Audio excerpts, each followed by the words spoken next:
Hey guys, I'm Kat, this is Something Delightful, and today I have a delicious sushi place for you. It's called Momo-san. I had been stalking their Instagram for quite some time. Yes, I know. I follow a lot of foodies and then, they go places and I then also have to go to those places. So this isn't your traditional sort of sushi, at least to my knowledge, in Canada here. We have lots of places that have, sushis and maki rolls and sashimi and all that good stuff. And it's delicious, I love it all. However, this is next level. Now the price does dictate that.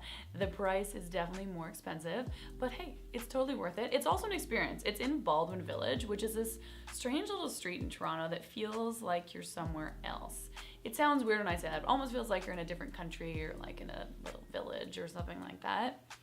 There's also another place called the Light Cafe there. Really, really great for cool coffees. They do a cotton candy coffee and they do really pretty teas and interesting, tasty foods as long as you don't get the cheese. Pro tip. Back to the sushi place. So for me, what they're famous for is their Oshi Sushi. They do a salmon one and they do a shrimp one that are both amazing. The salmon one is my jam. So first off, and maybe this is a traditional thing in Japan in some areas, or I'm not sure, the sushis, I don't know if that's a technical term, are squished into little rectangles. So I don't know if they just like put it in a bed of stuff, put the toppings on it, and then pull off the sides. That's probably how they do it. I'm gonna have to go check that out next time. Ask for a seat inside, see the action as it's happening. So they put salmon on it, and they put a little jalapeno on each of them, and I want to say there's some kind of sauce on it as well, and it's sashimi when it goes on, but then they brulee it, and this makes the fats come out of it. They just brulee it a bit, so the bottom of it still is sashimi, but the top of it is bruleed, and all the juices and fat and butteriness come out of it, and then there's that jalapeno, so it has the chillness of the rice, it has a little bit of a spiciness to it, a little bit of a sweetness maybe from the sauce, that butteriness from the salmon, spiciness from the jalapeno. I legitimately salivated. I don't know if you guys could hear that. Hopefully not. Wow, it's so good. So you can get a mixer plate that has a variety of them. They're also known for this other one. I want to say they call it like the tart or something like that. And it's layered. It has like avocado and salmon and rice and different things. It looks really pretty, but I've never gotten it.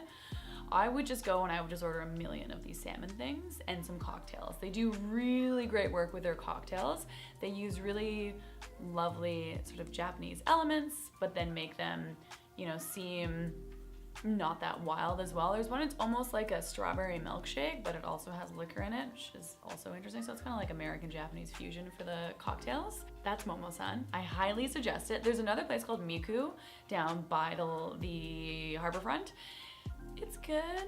It's very similar and it's even more expensive. So if you're debating, if you're like, oh, I really want to go to Miku, don't go. Go to Momo-san instead.